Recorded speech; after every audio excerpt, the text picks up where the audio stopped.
So in the last 10 days, the DC has helped to answer the veracity of Kyle's assertions that the two men at the heart of the Bluebird project, being Harrison Wild and Paul Kruger, were planning a clandestine implementation of their geoengineering research.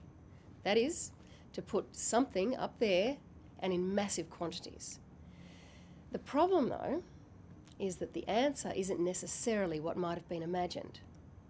The DC is now full of imagery and locations and video, and it all points to a much more complex picture than Kyle's original whistleblower account. This week, I want us to get to the heart of the matter. There seems no question, though, that something bigger and far more complex than what Kyle suspected is afoot. Now, the contributing members of the DC have done some amazing work. I'm going to read your names. Clog, Vociferosity, Infallible, Girl Who Ruled, Ali, Zed, Pop Fudge, such a colourful list, just goes on. Look, the point is there's some amazing work being done, so it makes me confident we're going to get there. So thank you very much, and keep on with your research and your puzzle solving. Now, there's just a few things to see if you haven't already. We now have evidence that Harrison's still in Bhutan. This MMS message came through on Wednesday the 12th from Rebecca Manningham. You may have seen her name in emails from Harrison. Clearly they have some romantic association. She tweeted me and then sent me this MMS. You can check it out on my YouTube. Very interesting when you see this alongside Kyle's analysis of Harrison in February. Kyle claims he was a man coming undone.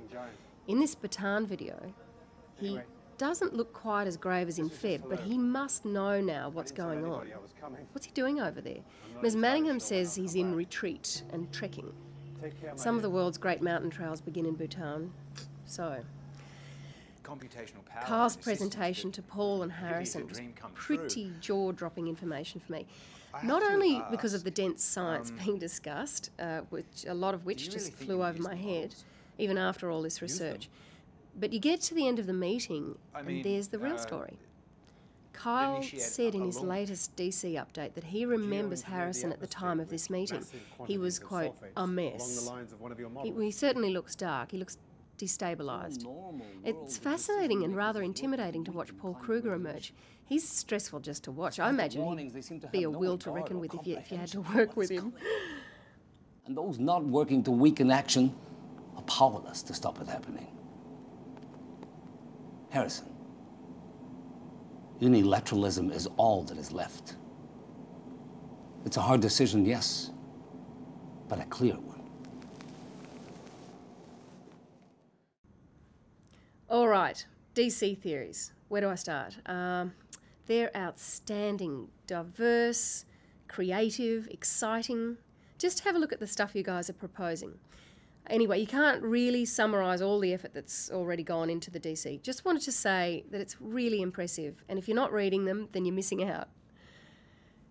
Finally, for this update, I want to mention the outside world, where extraordinary events continue to surface. Last Saturday, May 8th, the London Times reported that Bill Gates was funding a so-called sun-shielding field test in the shadow of failure by the UN to exhibit leadership at Copenhagen. This is huge news. It's huge. Look at Paul and Harrison back in October last year, on the verge of doing something. Paul even challenges Harrison about Gates. I think this is incredible, not only because it validates at least one of Paul's assertions, and let's face it, he comes across as radical in his thinking, but also because it goes to the heart of my original assertions. Billionaires trying to change the world by themselves, bypassing conventional power structures in global issues. I'm amazed, really. It doesn't feel like I've completely abandoned my original project, which is nice for me. If you're feeling really interested in this issue, check out the controversy around the Times allegations on the Geoengineering Google forum. I'll blog the link. All right, let's get to it. I think we're going to have a big week.